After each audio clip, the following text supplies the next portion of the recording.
day to you all, and welcome to another episode of Wear Many Hats. My name's Rachel, and this is the podcast totally dedicated to the FM, workplace and property industry. Today, I've got a fantastic guest with me. I have Alistair Fenn. He is the Chief of Staff and Interim Global Head of Workplace Experience at Tide. Welcome. Thank you so much. I'm very excited. I'm happy to have you here. As I said, I used to bank with Tide, so I know what you guys do and how fantastic your product is. So yeah, it's great to have you here. Thank you so much. Did you come from far today? I did not. I just came from our offices, which are in Old Street, so Nice. not too far at all. No. Yeah, lovely. And we're going to go back and go back to see how it got started for you. So let's rewind a bit. Okay. Where did it all start for you, Alistair? Where did you start?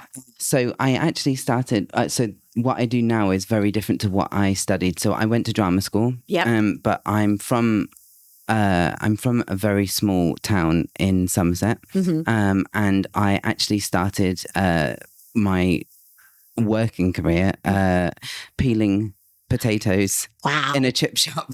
My goodness. Genuinely, when I was like 13, that is what I did. So it all started there, and that kind of, I guess, gave me my work ethic and Yes. got me to working where I am now. But yeah, drama school happened. I wanted to be an actor. I then took a gap year and was like, I actually want to utilize myself in a different way. And I went into the insurance industry. Okay. And I started there. I started in a contact center, then became a trainer. Mm-hmm. And then when I was a trainer there, I then actually started working with some of the facilities team. Right. So I would train them in kind of our customer service experience. So Yes, they 'cause could it's part of provide, so they could provide the same experience that we did to our customers, to our employees. And that's kind of how I started. Wow. Well, dipped my toe into this area, and then I did something totally different and worked with software engineers. And then I joined Tide and was working in the tech and product teams. And then as a result of my experience there, became like a lead of a team, then a head of a team, which kind of sat in the people team. We worked in a matrix management structure. Okay. So I reported into the chief technology officer and the chief people officer. Yeah. And then as we shifted the organization, I then became the chief people officer's chief of staff. Yeah. And we had a global head of workplace experience leave. And we were really, really struggling to backfill them because it's a really niche role. It is. And because of my context and experience in the business, they basically said to me, do you want to do it for a bit? And I was like, yeah. They did say it would be 10% of my time, but it's definitely not. It's a lot more of my time, but it's actually been a really, really rewarding learning experience for me. It's very different to what I would normally do. I think we were saying before that people really underestimate the value in things that are done by facilities managers and people that work in all types of facilities and workplace experience in general. It goes on in the background, that's why. 100%. And people... If something's not working, they know about it. Like the coffee machine. Absolute bane of my life. Do you know what? Everybody says that. Honestly, well, it's not the bane of my life, luckily. It's the bane of my team's life. But one of. Yeah, we do try and help them. But that's genuinely... isn't it? I think it's really important. I actually think it's... it's really important to people in Tide for sure, but especially in our London office. We get, we'll talk about it in a bit, the sustainability side of it, but we now have like coffee beans from sustainable companies, and we're trying to really facilitate our actual employee base and make sure that they're feeling as comfortable as they do when they work from home in the office. If not better. Yes. Yeah. And they get better quality things. So that's it. Yeah. Oh, that's kind of where it started. Yeah. Oh, I love that. Chip shop, hated it. I know. Peeling potatoes. Well, this is my next question. Did you always know that you would end up on this path? So no, I genuinely wanted to run away and join the circus when I was a child. Honestly, that's genuinely what I wanted to do. And I think that comes to being that I was a bit of a class clown, very talkative. Right. And acrobat. Yeah, and that's why I went to drama school. Yeah. And I would never do it again, but because for me it just wasn't sustainable. But when I started working in more corporate environments, I wanted to still bring an element of like authenticity and realness. I think it's very easy to get stuck in being in a professional environment. Therefore, it makes you act a certain way or less authentic to yourself. Yeah. So I wanted to make sure that I can still bring that element of authenticity, I guess, to corporate life. And I think that. workplace experience is a great place to do it. Yeah. And you work with like just all different types of people every single day, especially like working globally. Yes. And you get to learn so much about cultural differences. I was just going to say cultural difference. I love that. Especially where I work now in Tide. We have offices all over. So we have them in Hyderabad, in Delhi, in Sofia in Bulgaria. Wow. We have them in Romania, Lithuania. We have co-working spaces there, kind of like like here. labs. Yeah. And then, so we have all different types of offices from all different types of different cultures. Yeah, of course. So I think you get to learn loads. Yeah, definitely. Because I think I had somebody else on the show that was saying, every culture's different, and so that means every office needs to be different, and we can't just paint everybody with the same brush. It's everybody's different. Yeah, and we try and bring elements of each one into our office spaces. So nice. In London, for example, some of our furniture we source from India, and we've tried to do the same in our India locations. Yeah. And we're trying to make sure that they have some sort of like coherence or consistency. Yeah. So even though you're in a different office, you still get that kind of feel for what our culture is. Yes. I think that's kind of like Tide's culture. Yeah.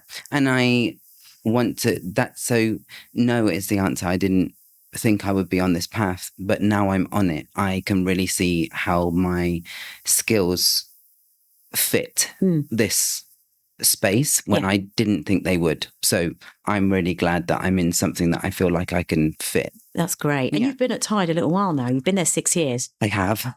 That's exceptional. It is a long time, and I've done different roles at Tide. Yeah. And especially for a startup, or that was a startup to scale up. Yes. It's actually one of those things that people tend to join a certain level of where a business is, and then are really good in those areas. So either the startup phase, the scale up phase, or when they become fully blown up thing. Global. Yeah, global business. And I think people thrive in different environments. And I like that I've seen something through different stages, and I like that I'm still there and don't feel like I'm part of the furniture. Old fashioned. Because you're evolving in the roles. Try and be so the roles have made me evolve, but also the company has made the roles evolve. So I've been able to shape this role. Yeah. So the fancy title of Global Head of Workplace Experience, it is not a traditional facilities management head role, but that's because I've got to shape it. Yeah. So they did that based on my skills versus my experience. So because I'd never worked in facilities before. Yeah. I've been a head of a team for a long time. So they were like, let's see if you can apply it to this. And I was like, okay. And you've sort of touched on facilities in your other roles in the past. So you kind of knew a little bit. But and now you're really in it. But now I'm really different. Really in it. Yeah. Oh gosh. So who or what gave you that sort of first push in your career? So I think genuinely, this is very stereotypical, but I'm very heavily influenced by a lot of like female leaders. Okay, I love that. I think that comes from like genuinely my grandmother's work ethic. She's always been very, hardworking. Just very driven. So I think that kind of stems from there. My friends also are in varying different industries. Mm-hmm. I tend to kind of make sure when I join an organization, they have a lot of strong female representation, because I think it says a lot about the company culture, especially at the top. That's really wonderful to say that, especially as a woman. I think it's really important. And also I've always I think it does say a lot about a company's culture. I think also the level of representation, not just for women, but for diversity, for generally all different cultures, like we were saying before. Mm-hmm. I think it's really important. And that also is a big factor in why I join a company, but who gave me that first push, really, and honestly, it stems back to my family. They've always been like very driven. My mum's always been very focused. She was a business manager of care homes. Wow. And she worked her way up like me from the kitchens. So she started as an assistant in a kitchen. So I think it's role models. It's been that driven in me to work my way up. God, so they must be very proud of you. Well, I hope so. I did go to an event last night where I was wearing a tuxedo, and my mum was like, "Oh, wow, oh yeah, it's very different to chip shop days, chip shop days, and being in Somerset." Oh wow, yeah, they must be very proud of you. Thanks.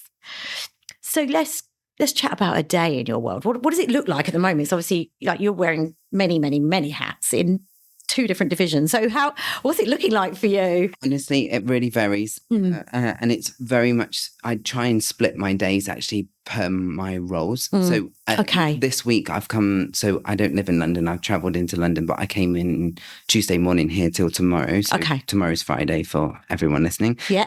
So that you're aware. But when I come to the offices, I'm very much focused on the office, like the global head of workplace experience role. But when I'm working from home, well, it's not as granular as that. Yeah, of course. They vary because of my role. So as chief of staff, I work on a lot of big projects, very much commercial strategy kind of side of things, a lot of board prep, a lot of contracts, a lot of legal and finance budget type things. And as workplace experience, I work on a lot of more I solve a lot more granular problems. So things like a coffee machine not working, or the cleaner's not coming, new suppliers, new vendors, new contracts, the plants. Yes. So things in the offices that are a little bit more what I would associate in my mind as quick wins. Yes. So quick, easy things to solve. They're not easy. I don't want to say it's easy because that's like undermining what it is. It's not easy. It's just keeping it picking. Get a quicker result. Whereas the chief of staff kind of side of things is longer, slow burn. So I have to vary my day based on the projects that I'm working on. And I have 2 sets of objectives. So I have one set of objective with my team that are workplace experience. I have to separate the 2 actually. And I separate my time in my day based on those 2 as well. So usually mornings are very much like chief of staff work. Afternoons are very much like global head of workplaces. It's just easier for my brain. But it doesn't always work when you're in person. I think, and especially with workplace, it can throw something up at you and you're like, I've got to stop what I'm doing. Coming to the office is one thing that I actually didn't understand. When I first started this role, I said to the team, what are the things that you work on that people wouldn't really know about? And they're like, just visitors.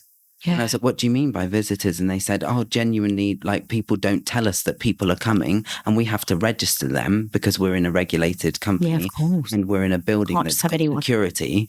So, and they were like, it's so simple to the people that it affects on a day-to-day basis. But for us, some people, we could have 40 visitors a day versus not registered. And then some of them not being registered. And that takes out 5 minutes of my day. But people think that that's 5 minutes for them when actually it's about 2 hours. So it's actually a lot more goes into it. And I was like, that I wouldn't have even thought of that. But it's true. It's something so simple. So I think genuinely, my day varies so much. I think it gives it so much fruit. Yes. It's good. It's you fun. like a challenge. And I get to come and do things like this. Yes, absolutely. Which is also fab. We're very grateful to have you here. So let's talk challenges. I mean, you mentioned a couple then, but what's testing you right now in your role?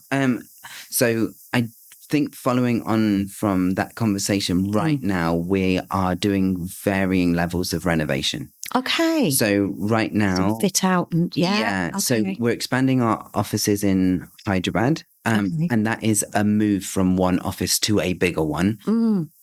Which is a bit it's not simpler. I know what you mean. But in comparison to in Sophia, we are started from scratch. Yeah, Or, kitting out our old office. So we've completely stripped the same space. While it's still running. Yeah, so Hyderabad, it's a new space. We get to fit it out, and then people basically go from one day to the next day. Yeah. In Sophia, we've had to kick everyone out. And now, like, if there's delays, which there have been a few.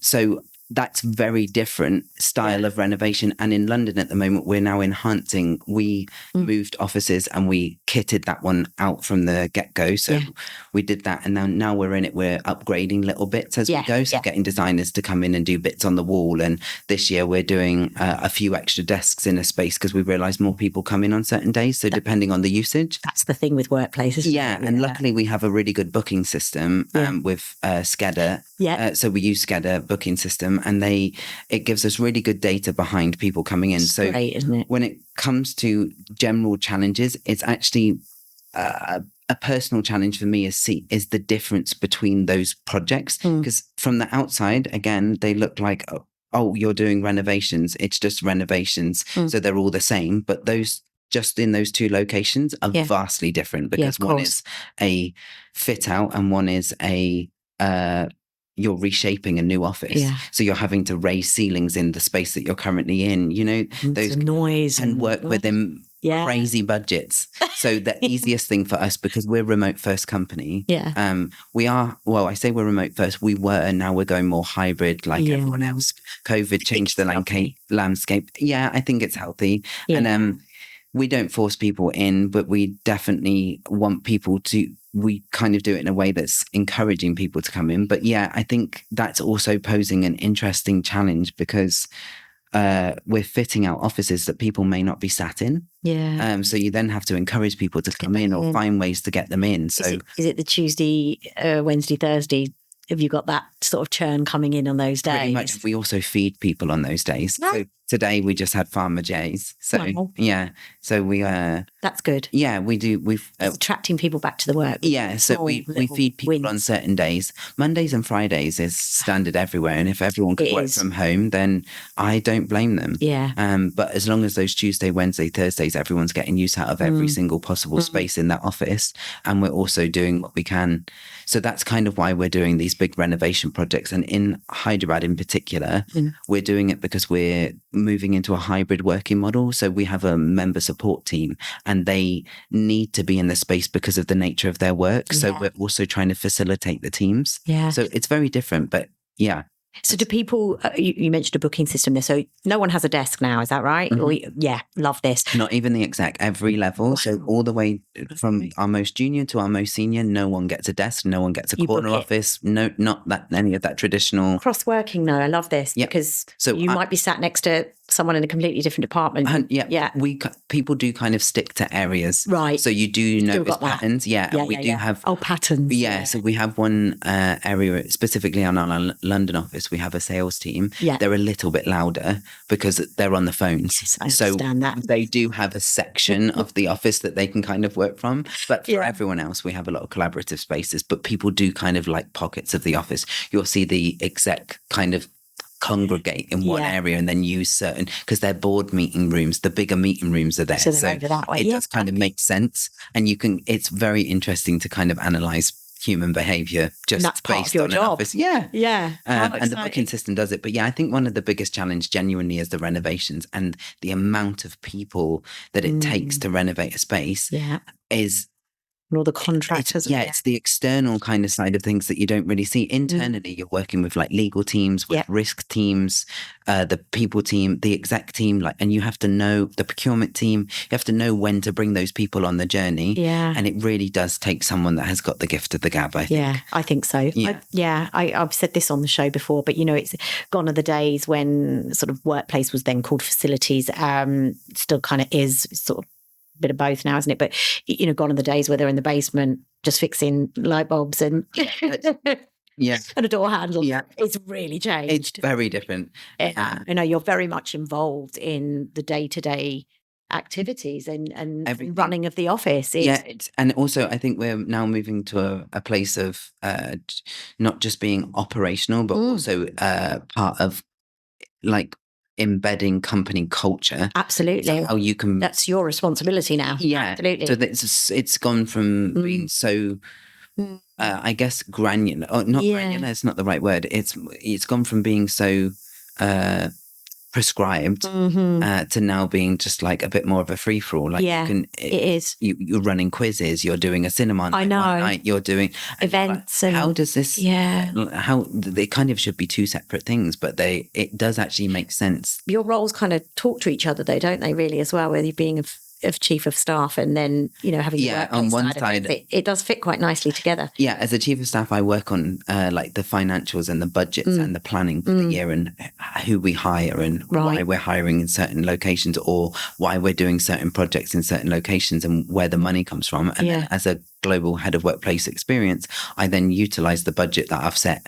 But it's a bit of a conflict of interest. So I have to, those budgets get approved as a chief of staff. It's not just me working in isolation. Of course. So the workplace experience, when we make a change as a chief of staff, I then have to facilitate that change with the workplace experience team and be like, we are changing the way that we're doing this because the budget's there or it isn't there. And we do 3 parties a year, a spring social, a summer party and a winter party in every location, but they're all very different depending on why we're doing them and the need for the year. So do you travel to all these locations as well, or can you do it remote? I do. I work remotely. Okay. So I come to the London office like once every 2-3 weeks because I don't actually live in London. Saves on your carbon footprint though, doesn't it? That's which is something we'll be coming on to. Here we go. So what where do you think the industry is heading and what excites you? So I have to admit I feel very new to this industry. So when I got the list of questions, I kind of did a little bit of thinking about where I see it heading in Tide. So I think for us, it's like more applicable. So I think genuinely the direction that we are now moving in Tide is away from traditional facilities. Like I was saying, having more workplace experience team members. And that is not just, we need someone with facilities management experience, but we do definitely need someone for me that's not just operational or keeping the lights on or keeping the logistics on the ground moving. I need them to think strategically in how we enable and engage teams within the space alongside the operations of the company. So it's getting more invested in the cultural elements of the role, understanding cultural difference across locations. And also if we're running an event in one location, how can we make sure that we're celebrating that event in a different one? I love nothing more than global consistency across a brand. So I think what we do externally needs to show internally, and we can do that through our workplace experience team. So that's how we're trying to shift, which is becoming more strategic about why we're doing what we're doing for our Tidians. That's what we call it. I know that's what we call our employees. So cool. So we've called them that for a long time. And for what we do for them needs to kind of translate into what they're doing for the members because they're our customer base. Yeah, of course. So that's kind of what I see that we're doing to kind of change how we're working. And I think that it does kind of fall in line with the industry. I mean, look at the different types of working spaces. You have the one that we're in now. Labs, and also just co-working spaces alone, they vary in like a cubby hole in an office, in like some dingy building to now being in like labs or being in WeWork open space. Also really, really great offerings of like the snacks and coffee and the things that you can get. And also depending on the level you want to pay for. Yeah, of course. And varying parts of London. I think it really, you can change it to facilitate you and what you prefer. Because East, you could look at the different types of places in London. East and West are so different. Yeah, we are. And we're based in East London and we have a very East London WeWork kind of vibe. Versus like, it's just something so more different. corporate over in the city. Yeah, it's so different. It is so different. We're in like the heart of city, but our office, if someone from a traditional city job walked into it, would probably have a bit of a panic. Yeah, like, what's going on here? We're all like not in suits. Yes. We were talking about that earlier, actually. I was talking with someone earlier about suits and and trainers and, everybody's coming in cash or smart cash, which is, again, another workplace thing, isn't it, really, because people are comfortable. I remember the days when I used to have to wear a skirt and heels. Yeah. And it's so uncomfortable. And also, it's like you're expected to purchase those with the money that you're getting paid for. So Yeah. and paying your and you're you're having to double up on clothing and crazy, because you're then having to also supply. Don't get me wrong, that was kind of a sign of the times. When I worked for an insurance company, we had to wear shirts, smart shoes and smart trousers. The ties have gone, haven't they? Yeah, and then we don't see them much now. No, on Fridays as well. It was dress down Fridays. Yeah, remember that. And everyone was like, "Oh, this is so much better." Everyone was more comfortable. We were more productive, and I think we used the research from that to just be. And in Tide now, there's no expectation to wear smart clothes, but if you go to an event, obviously it's different. If you get a dress code from an event, of course, then you're kind of expected to do that. But, just like everywhere. But if on a daily basis, we don't police people's clothing at all. Brilliant. Unless someone's taking it off. Yeah. Of course. Not allowed. Yes. Keep it on. Yeah. So AI. Yes. Is that a friend or foe in your world? So for both sides of my role, it is an absolute friend, but it depends on how you use it. Yeah. I think really and honestly, I have personal opinions on it, but also work opinions on it as well. We're very AI driven, Tired, and we use it to enhance our thinking versus dictate our thinking, which I think is a very big, important thing to focus on, especially being in a people team or a HR world or a workplace experience world, which kind of falls into the HR team, right? I think it's really important to make sure that you're using it in a way that you can, it helps you strategize, but you're still putting your thoughts. Yes. It's still your team's thoughts and based on the company's vision and culture and values. Versus getting it to tell you what your values are. It kind of gets to know you as well, doesn't it? Yeah. So But what you put in, though, you've got to be careful. 100%. You've got to check it. We have rules around what you can put in work, but we don't in Tide. But we don't. It's not that we don't police it; it's governed, but it's very much like you can use it to enhance everything. So even people team policies and things like that. Speeds things up. And you can just use it as an efficiency tool. But I think when you start getting into the realms of it getting to do everything for you and you don't make edits or cuts or changes, I lose my brain.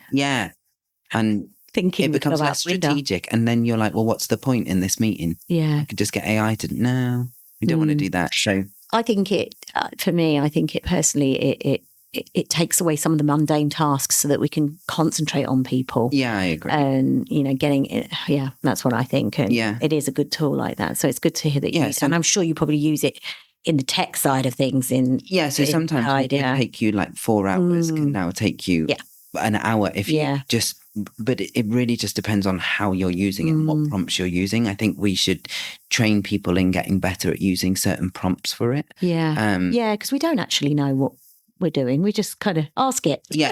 And help me versus. But what do we actually know about it? I think it depends on the type of questions that you're asking it to help you. But I definitely see it as a friend. I see it as just another enablement tool. Yeah, I'm getting my mum now. She's 79. I'm like, Mum, ask ChatGPT.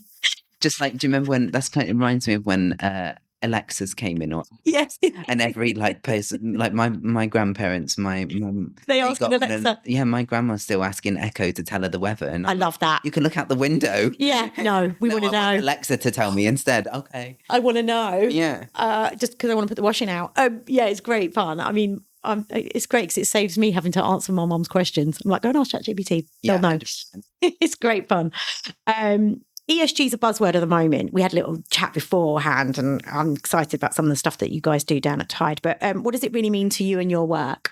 So genuinely right now, as I was saying before, means additional roles. We have hired a net zero lead in the company. Wow, that's he's absolutely fantastic. And it's great to see someone driving that one initiative. I say one initiative, it's not one initiative, but it's great to see someone focusing on the initiatives to do with net zero. Sustainability. I love it. But when it comes to, I think, investment as well, it shows that we have genuinely good acumen when it comes to managing risk. So doing all of these things to do with ESG is, I think, a company's responsibility. Yes.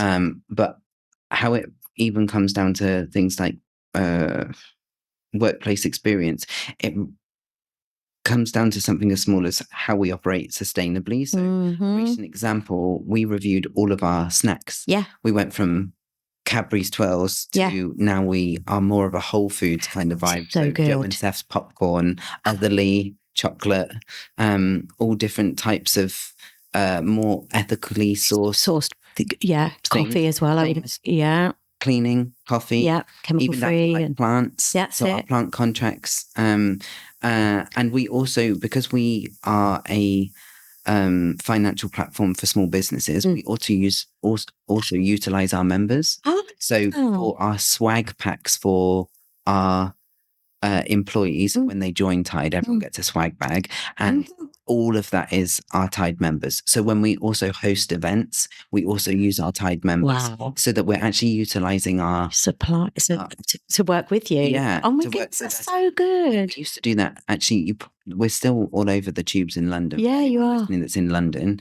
A lot of those people on our campaigns are members. They all are members, and we also tag their business so that they get recognition. That's so good. There was a young female entrepreneur once that we put on our billboards who had cupcakes, and then we utilized them and she said that we changed the trajectory of her business just by putting her campaign. I've seen these. Yeah. I love that. So we kind of think that it kind of just applies to everything that we do. That is wonderful. Not just employees, but also members. In the community. Yeah. And it's giving back. I love it. But it's a giving back in a way that also aligns with our company values. Yeah, of course. Why wouldn't we do that? Yeah. Yeah. I've never heard of that. So that is wonderful. And I've seen a few things, around where they're promoting the customers that are either banking with them or think it's wonderful. Oh, well done, Tide. Thanks. I love that. It wasn't my idea. It's my idea. I said Tide because I didn't know. Yeah, we'll go with it. But that's still good. Whoever thought of that was genius. So do you think the industry is innovating fast enough, or are we still playing catch up? So I think newer tech companies, specifically in bigger cities, are trying to start trends versus keeping up with them. Yeah, so it's very interesting to see what places offer from a workplace standpoint. But so, for example, Tide were remote first prior to COVID. Of course. So before COVID happened, and the company I worked at before Tide, actually, we were remote first before COVID happened. Yeah. Obviously, COVID changed the landscape of business in general and workplace experience in general. Yeah. But it is interesting now seeing like lots of different fintechs in the city try and be more, I guess, coming back into the office, or not just coming back into the office, but also trying to be more engaging with their customer base. Like if you look at Marks and Spencer's, you look like more traditional. When I was younger, I saw Marks and Spencer's as a dingy shop that you didn't want to go in. Yeah. Because your parents dragged you in it. And now look at it. Yeah. The food hall in itself, the brand, it's changed with the time. So I think that they're actually on top of, they're a good example, like a relatable example of how they're on top of, they're trying to be forward thinking versus catching up with trends. And it's the same in like tech companies in London. You look at how Monzo's customer service agents work on LinkedIn. What they have Greg at Monzo. They did that before other companies, and that was like now a trend, and other companies are following them. Tide also, it's interesting talking about the workplace experience industry, because what I think we're trying to do is innovate within the realms of what we can within Tide. But it would be really good to see how that looks in comparison to other companies. Yeah, of course. Other companies offer snacks, other companies offer food, and we're trying to also do that in a way that suits our company. But then what we're trying to also do is make sure that those things suit the employees. So of course. I think it really comes down not just having it. Yeah. So I think the industry can move as fast as your employees can keep up as well. Yeah, it's a good way of looking at it. Yeah, and I think it is interesting trying to see other companies innovating. Yeah, because then you don't know what's going to catch on. Yeah, exactly. So I remember when I started working in an office, we got subsidized food versus being fed. Yeah. Now we feed people like Farmer J's and really nice things at lunchtimes. And How lovely. yeah, so whereas before we used to have an actual caterer that you'd have to pay. Yes, again, that's right. Pay, not just paying for your uniform and your suit, but you're also paying for the food at the same company. Yeah. So yeah, that's. I mean, I never even got food. Oh really? No, it's small companies. But yeah, I love it. It's lots of changes, isn't there? It's all exciting stuff. So looking back, what moment or project are you still proud of today? There's so many. I bet. But I think the one that is the most appropriate for now are the ones I'm working on with the renovations. It's amazing to see the different workplace experience managers that I work with pull so many different teams into these two massive projects. Yeah. And they work really, really differently. But I really, really love seeing the ideation stage go from paper to the legal team, and then seeing how many teams make up just the change in a space. Yeah. So I think the thing that I'm really proud of is my team's work now. Yeah. But I'm excited to see it finished so that they can be proud of it. Yeah. Because they're all really proud of it. I love that. So I just want it to be done for them. Yeah. Obviously, we have deadlines to hit too. And of course. I really want them to be done too. But I think the thing that I'm most proud of is working on these renovation projects, because they've taught me a lot about not just workplace experience, but also employees. Kind of behavioural patterns. Because you're working alongside both roles, aren't you, really? So you're globally too. Yeah. Oh, wow. Yeah. So everything, gosh, it's so exciting. So you've got so much more to come. Yeah. And Tide are rapidly expanding, right? So I think the other thing that we're really proud of as a company, though, are our employee resource groups. So we have like different networks. So we have Women at Tide, Parent Network. We so good. LGBTQIA plus network. Yeah.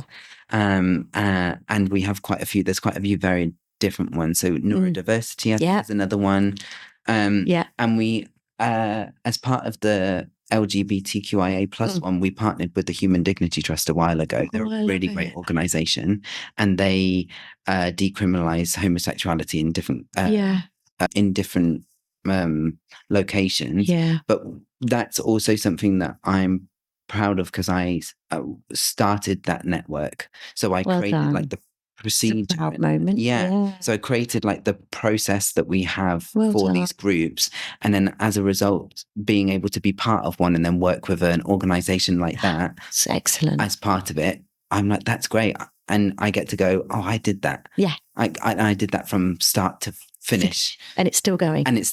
Love that. Well, kind of, it's still going. We're just trying to, we constantly evolve them. So yeah. So I love that I got to start something like that. Well done. Yeah, it's fab. Yes, it is. And what's something you wish you knew when you were starting out? Genuinely, to listen to everyone in the room at every level. Yeah, that's I think good. If someone I think it really is important to make sure that everybody not just feels like they're heard, but I think you learn this when you're a little bit more senior and a little bit more, a few more spaces where you kind of have to not watch what you're saying, but make sure that you're being really efficient with your time and being efficient with how you're saying something. So I just think it's, you really need to listen to what, not just what someone's saying, but why they're saying what they're saying, because they have more context, and then you know what you need to follow up on.